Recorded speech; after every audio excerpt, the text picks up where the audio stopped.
Tony, thanks for joining us. Thank you for having me. Why don't we start off with your background, where you came from, how you got to where you are today, and what you're doing? Sure. So I was trained as a philosopher, did my doctorate at University of Notre Dame with a focus in philosophy of science. And I was sort of on track to pursue a career as an academic with that area of focus. While I was in grad school, though, I came back around to a longstanding interest, maybe somewhat dormant interest in public policy and politics.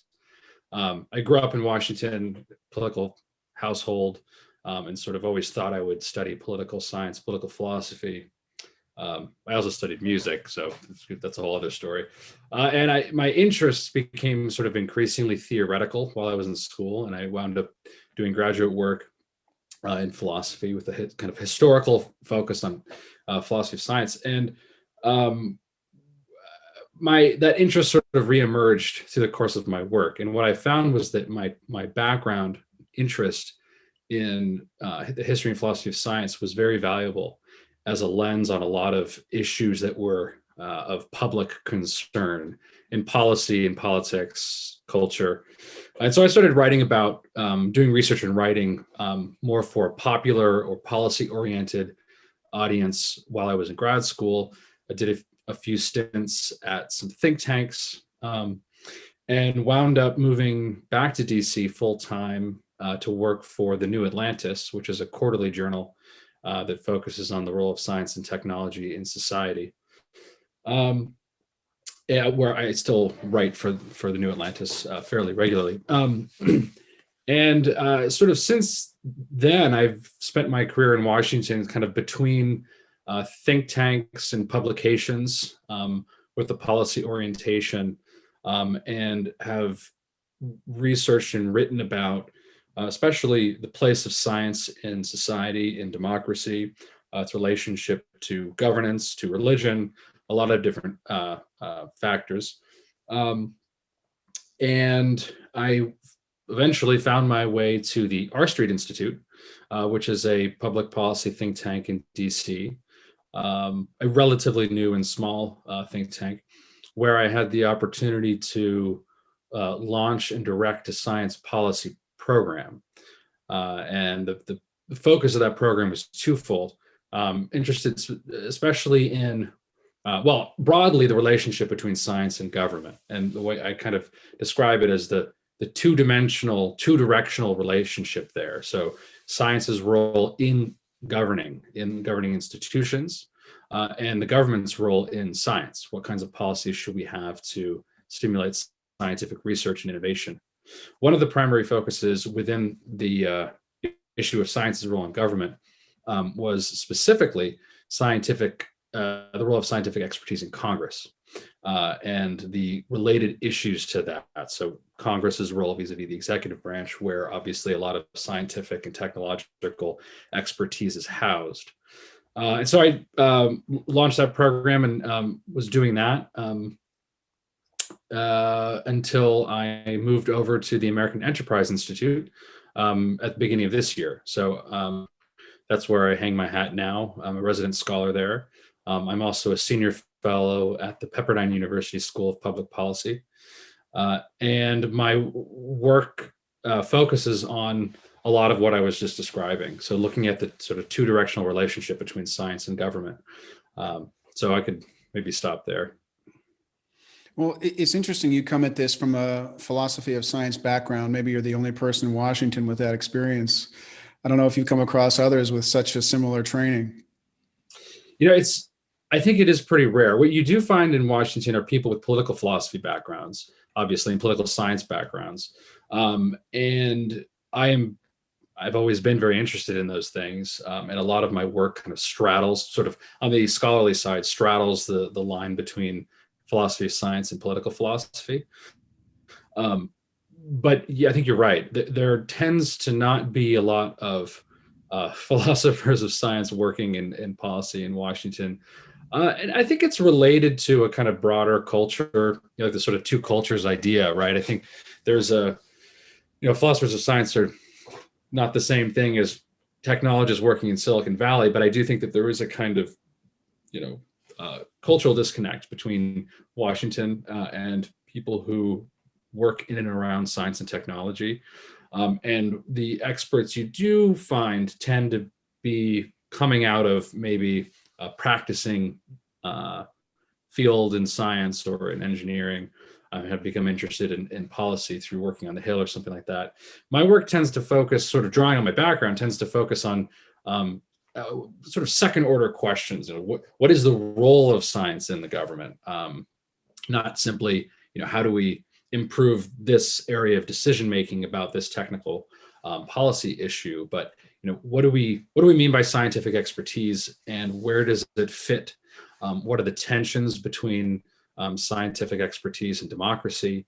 Some of these are fairly kind of heady philosophical questions, but they're also very practical. I mean, I think the current pandemic is a good example of how close to home some of these questions can feel. Well, I'm curious because part of my dabbling in philosophy of science really focused more on Karl Popper. And ever since then, I've had a very deep skepticism of calling anything true. And I wonder if that's what I pulled out of philosophy of science, along with Kuhn and some of the others. This kind of this skepticism of what is true and what is science's ultimate aim, and can you get closer to what you think might be a true thing? If that's what I brought away from philosophy of science, what did you bring away that is then being applied in your current work? One of the things that has always struck me is, again, another disconnect between,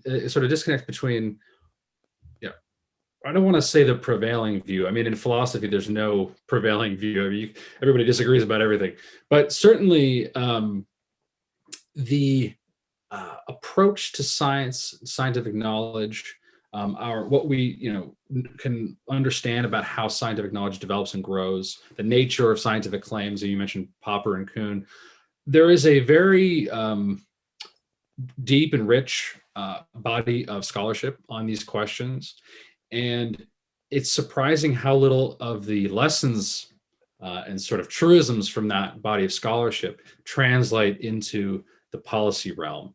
And you mentioned a couple there. And I would say for me, one of the primary lessons is not so much the unreliability of scientific knowledge or something like that, but the fragility of scientific knowledge, the challenge and the difficulty of obtaining robust scientific knowledge, and the role that human judgment plays in that type of inquiry, the role of uncertainty in scientific knowledge, and what that means for the role of judgment and how science develops over time.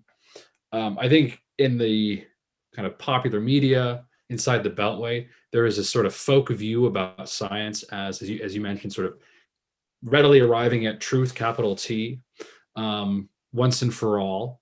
And then often it follows that it can therefore be translated unambiguously into policy prescriptions. Again, going back to our current pandemic, I think the rhetoric around that is a really good example. If we understand the science here, then we know that these policies follow. But of course, politics, and I would argue science, is way more complicated than that. And the devil is always in the details. And there are lots of disagreements about how to translate knowledge into action. There are value disagreements. There are competing interests and claims that have to be weighed and deliberated about. So I think what I try to do in my work, at least on the expertise side, is to give an account of scientific expertise that does justice to science, that sort of builds up scientific expertise as a great laudable thing, but that also understands its limitations and sort of its appropriate role in a democratic society, in a political system that has a lot of other important components.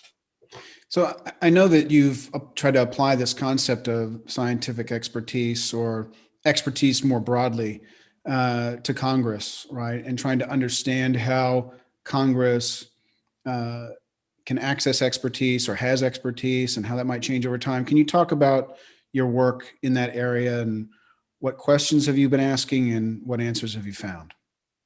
Sure. Yeah. So when I was at R Street, I've always been interested in Congress's role within our federal system, and specifically its relationship to the executive branch.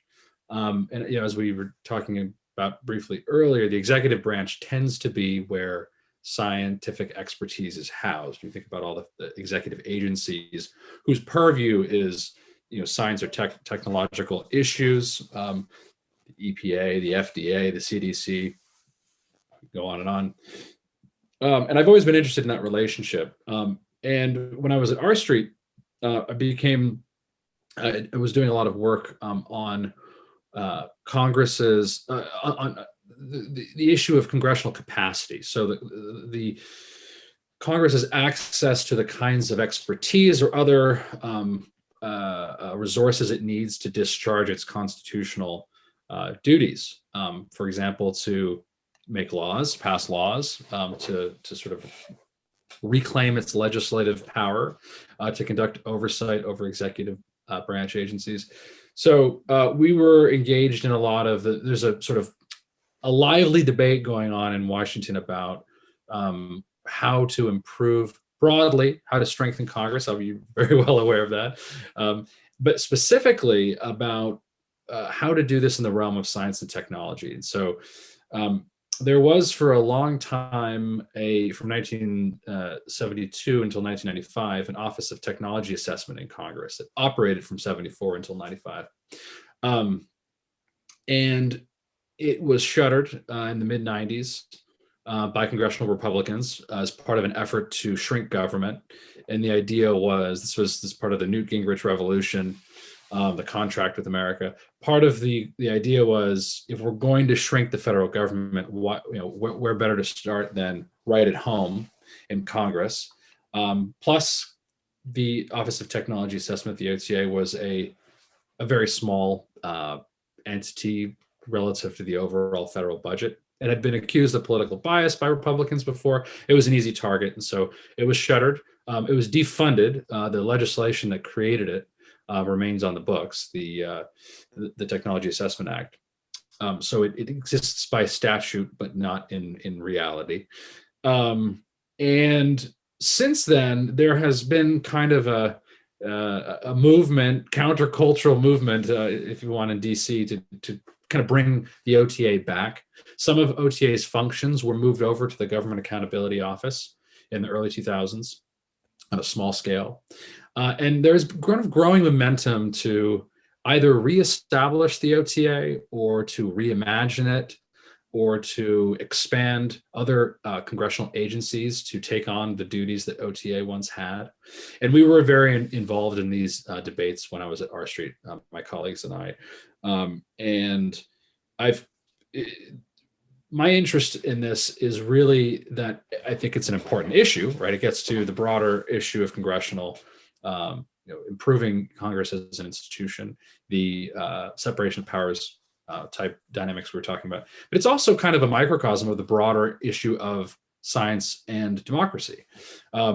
What's notable about Congress is that it's our most democratic branch of government. It's Constitution's first branch, but it's also responsive to a plurality of constituents and viewpoints and interests. And so if what we want to do is find a way to integrate scientific expertise into our lawmaking and to do that in a way that's responsive to democratic pressures, it seems to me that there's no better place to do that than Congress. So I see it as both important for Congress's own sake as an institution, but also for this broader issue of resolving the tension between expertise and democracy. So what did OTA actually do, or what was it intended to do, and what did it actually do? Yeah, no, it's a great question. So the origin of it really, I mentioned 1972, but it really goes back to World War II. World War II was an inflection point in the relationship between science and government. During the war, there was an enormous infusion of money, federal money, into the research enterprise. this was really the beginning of the military-industrial complex, as Eisenhower would later call it. It was when the government realized it needed to invest in and to some degree direct scientific and technological research in order to win the war, to build nuclear weapons, radar systems, computing devices, a whole range of high tech at the time inventions. It created an infrastructure to do that, which contracted with the private sector, gave grants to the universities. Just to take one example, there was a radar laboratory, the RAD lab, as it was called, at MIT during World War II, which is what developed and wound up deploying radar, which, according to some historians, was actually more important to the outcome of the war than the nuclear bomb. So there is this kind of ramp up of federal interest in science and technology. After the war, the question was, what happens now?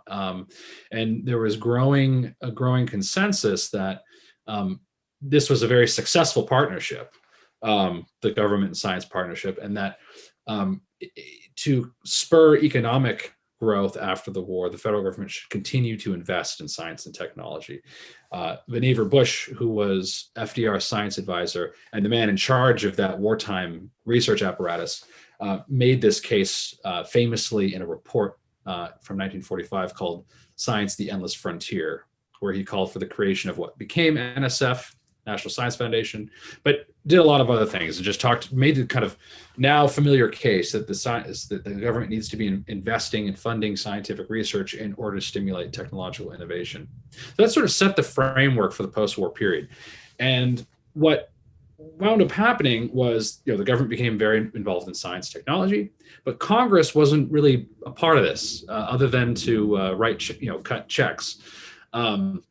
And Congress sort of woke up in the late 50s and realized that it was very much on the sidelines when it came to science and technology, that it was appropriating money for large projects, complex projects, controversial projects. As we move into the 60s, some of these became increasingly controversial, like the nuclear age and so on. And Congress realized it didn't really have the capacity to understand what it was even doing, what it was, writing, what it was funding.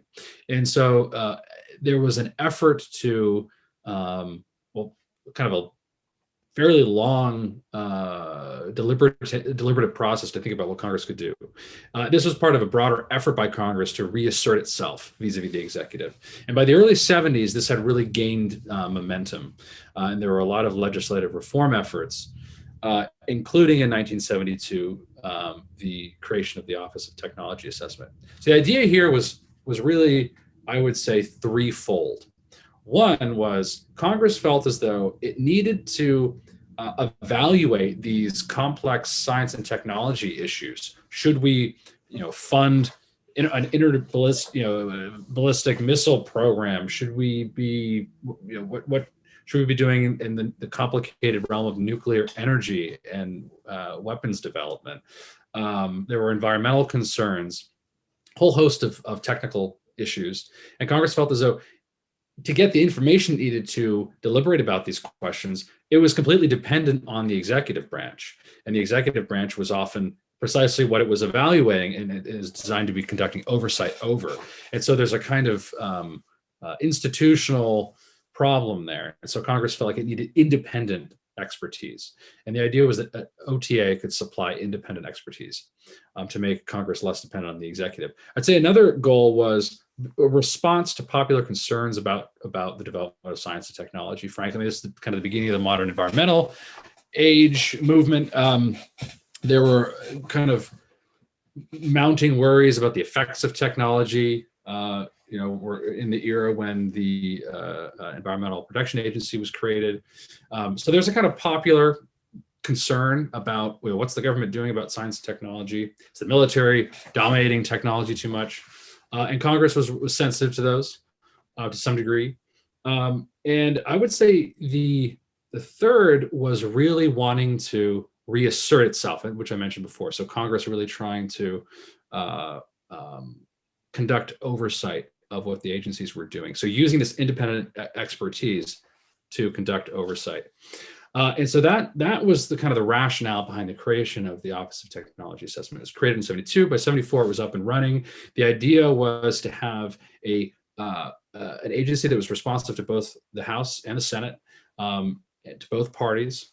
And what it would do is conduct research on emerging technology areas. It would have an outside board of experts that would help it in this endeavor, and they would focus on particular research areas and gather together a kind of network of researchers tailored to that issue. And the kind of bread and butter of OTA were what were called the technology assessment reports, which would be long, thick, interdisciplinary reports looking at different areas in science and technology. For example, the use of computers in the healthcare space in the 1980s was, one topic. I mean, it kind of cover a whole range of things. There was an infamous OTA. Actually, it wasn't an official technology assessment report, but there's an infamous OTA report on the Star Wars project during the Reagan administration that was not so favorable, that generated a lot of blowback from Republicans. Well, actually, that's one of my questions is the OTA, would it come down positive or negative on particular policy issues or funding areas, or was it more like the CRS giving pluses and minuses to various scenarios? Yeah, it's a good question. So the OTA really developed a distinctive methodology for policy assessment, and that was what I referred to as technology assessment. The idea, so looking at the technical components of an emerging issue. You could take, contemporary example, something like artificial intelligence. So you need to know about the technical components of AI, the software component, the underlying data technologies, but there are also, the social and political implications of using AI systems, privacy concerns, its impact on different sectors of the economy. And so what OTA would do was have this interdisciplinary approach, and it would sort of solicit a range of views on the issue, different stakeholder views, people from industry, academia, the public policy community, and it would synthesize all that together and offer it to Congress without making a recommendation. The idea would simply be to give you, a sort of deep dive on this issue. Here are what this is what, credible, reputable experts from different backgrounds think about it. And then here are the potential policy interventions, and here are the trade-offs involved with each of them as best as we can see. So part of the value of it was that it wasn't, a technocratic body in the sense that wasn't, issuing policy recommendations or directly regulating anything. There was actually, this kind of gets back to the three motivations for OTA. There was a lot of worry in the early days that OTA would just become cover for regulatory overreach. But what ultimately kind of sold Congress on the idea was its institutional importance. And so Congress came to see it as vital to helping it deliberate about complicated issues, and without coming down one way or the other on those issues, and having that process be housed within Congress rather than in a regulatory agency on the executive side. And so in the early days, OTA was accused of sort of being politicized. It needed to go through some institutional reforms. By the early 80s, it had developed a reputation, despite, a couple high-profile issues like the Star Wars brouhaha. It had developed a pretty reputable reputation, a reputable kind of identity within Congress, across the political aisle, across the spectrum, I would say. And I think part of the reason it was able to do that was, first of all, it had a bipartisan structure to it. It was something that was responsive to the needs of committees, and regardless of who was in charge of the committee, Republican or Democrat.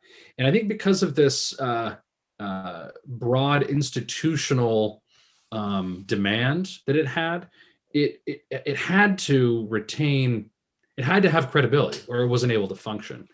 And so I think it was fairly successful in that regard ultimately, and for the most part operated behind the scenes. So besides the reports that would come out, OTA staff had good working relationships with committees and with personal offices and so on. And they would, a lot of the work was done sort of behind the scenes through informal conversations and things like that. And they would issue smaller reports and explainers and so on. So that was kind of what it did. I think what is unfortunate is that the drawback to OTA having developed this very institutional focus in service of Congress was that it became easy over time to see it as just another agency that was providing information to Congress. And so you can see this in a lot of the debates about whether to close it in the 90s.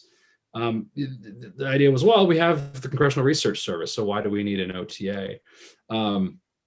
And still today, you kind of hear that question.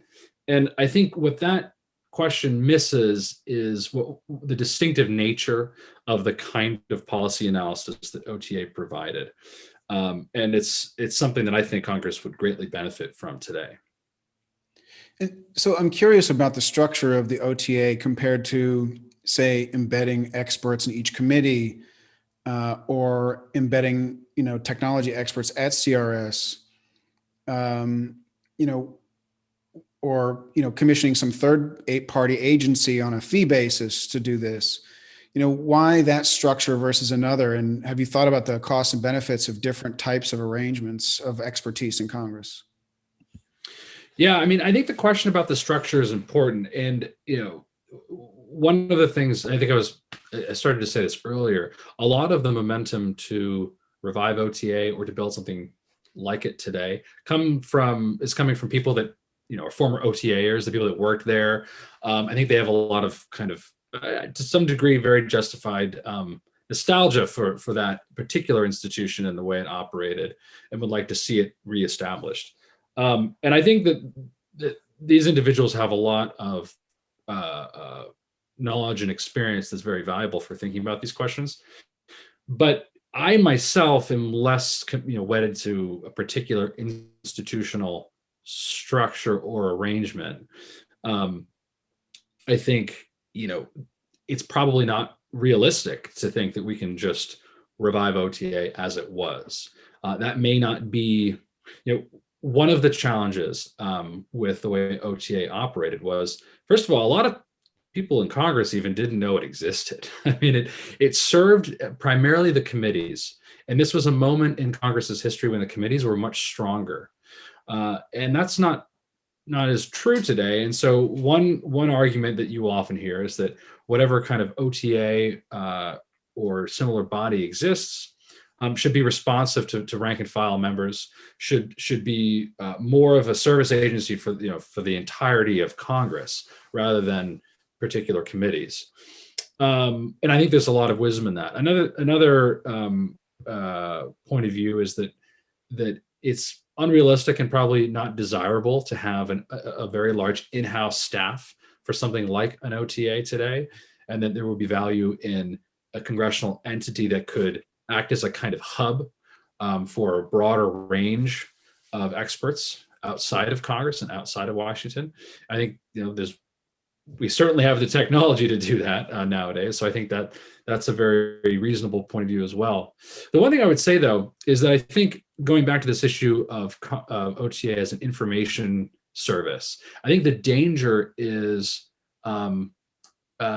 conflating what I think is at issue here with the idea that Congress simply needs information. Congress does need, I think, access to reliable information. But what's notable about OTA, especially the kind of initial motivations for it was how ambitious it was. The idea was really to reestablish Congress as the primary venue for deliberation about science and technology. And I see this as kind of a special instance of a more general problem. Scholars, former colleagues of mine have made the case, for instance, James Wallner at R Street, that a lot of the frustration in our broader politics right now stems from the fact that Congress is impotent, that Congress is not a place where the issues that are most important to average Americans are being deliberated about and dealt with. I mean, you can see this, from immigration to, to COVID to some degree. I mean, trying to take any controversial issue, and it tends to be the executive branch that's really leading the charge in whatever direction, and so that puts all the pressure on the executive branch, on the president to be the vehicle for political action and change. And what's notable about Congress is that it's responsive to this broad range, and so I think you can make a similar argument about science and technology issues. So a lot of our most important issues do have a scientific or technological component. And this was true in the 70s, it's true today. And so what I found in doing a lot of research around what motivated Congress to create OTA in the first place was this desire to really strengthen the institution of Congress. So kind of rethink how it did business. It wasn't just getting more information, it was also reining in the executive branch, reclaiming constitutional authority. That's a tall order for sure. And I don't think that simply creating another congressional agency is going to do that overnight. But I do think that framework and that goal is important for thinking about what we should do with Congress today. I think that perhaps the most realistic path forward is going to be building on congressional institutions or mechanisms that are already in place. I'll note one, which I referred to earlier, which is the Government Accountability Office. In 2019, launched a technology assessment program, the Science Technology Assessment and Analytics Team, if I'm remembering what the acronym stands for. It's run by Tim Persons, and its goal is to do a lot of what OTA did originally. It's housed within GAO. It's increased in funding and staff, and it does a lot of great work in this area. There are concerns about it, and there are limitations, but that would be one place I think where we could sort of build on to try to create something that would be beneficial to Congress. And I think it would be a step in the direction of institutional reform of the broader kind I was talking about.